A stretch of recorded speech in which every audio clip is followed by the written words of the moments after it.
अस्सलाम वालेकुम। मैं एडवोकेट खुर्शीद आलम इस मुल्क के उन 20 करोड़ मुसलमानों के लिए वीडियो बना रहा हूं जो बड़ी चैन की नींद सो रहे हैं।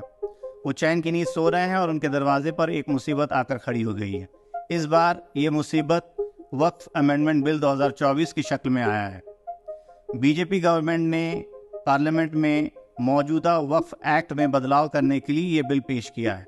क्या हो जाएगा अगर ये बिल पेश हो गया तो? क्या हो जाएगा अगर ये बिल एक कानून बन गया तो? अगर ये बिल कानून बन जाता है तो आप ये यकीन कीजिए कि मुसलमानों की जो वक्फ जायदाद है, वक्फुल्लाह, ऐसी जायदाद जो उनके पूर्वजों ने अल्लाह के राह में दे दिया, उस जायदाद से, उस मिल्कियत से लोगों का भला हो, इस कौम का भला हो, इस देश का भला हो, ऐसे जायदाद पर सरकार की नजर है। इस बिल के कानून बनने के बाद हमारी हजारों लाखों मस्जिदें, हमारे खानकाहें, हमारे मदारिस, हमारी कब्रिस्तानें और बहुत सारे जो मिली तंजीमें हैं, उनकी जायदाद को आसानी से सरकार हड़प लेगी। ये पहली बार नहीं है कि बीजेपी की केंद्र सरकार ने मुसलमानों को परेशान करने के लिए एक ऐसा बिल पेश किया है।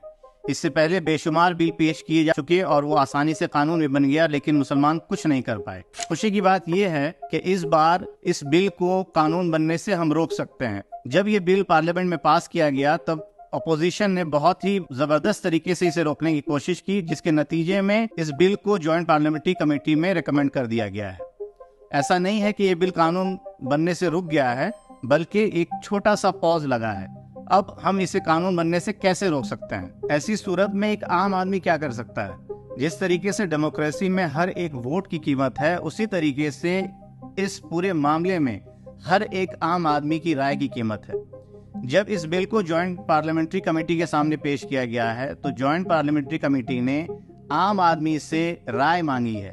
जो काम भाजपा सरकार को, बीजेपी गवर्नमेंट को पहले करना चाहिए था, सारे स्टेक होल्डर्स की राय लेनी चाहिए थी, जिनकी वो दावा करते हैं कि इनकी भलाई के लिए बिल लाया जा रहा है, हकीकत में वो हमारी जड़ों को काटने में लगे हुए हैं।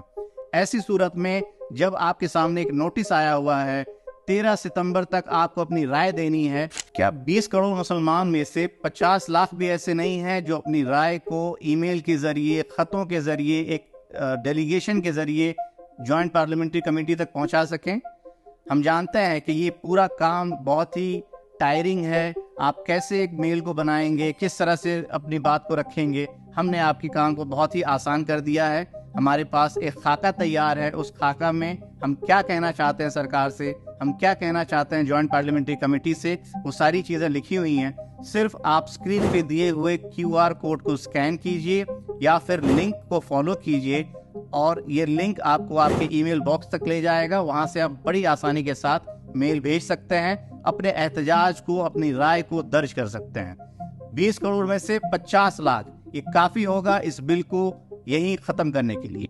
हमें मांग करनी है पूरे बिल की रिजेक्शन की, ना सिर्फ एक क्लॉज, ना कि 2 क्लॉज, बल्कि पूरा का पूरा बिल। जब JPC ने नोटिस जारी किया तब बहुत सारी ऐसी तंजीमें हैं, बहुत सारे ऐसे इदारे हैं, बहुत सारे ऐसे इंडिविजुअल्स हैं जिन्होंने क्लॉज की आपत्ति जाहिर की, क्लॉज में कमियां ढूंढी, लेकिन हम पूरे बिल को रिजेक्ट करने की मांग करते हैं। और ऐसी मांग क्यों करते हैं? क्योंकि यहाँ पे सवाल है लेजिस्लेचर के इंटेंट की। इससे पहले जितनी भी हिस्ट्री देखी जाए, वो चाहे ट्रिपल तलाक बिल हो या फिर वो सिटीजन अमेंडमेंट बिल हो, एंटी कन्वर्जन बिल हो, सब के सब बिल में लेजिस्लेचर के इंटेंट पे बहुत बड़ा सवालिया निशान खड़ा हो चुका है।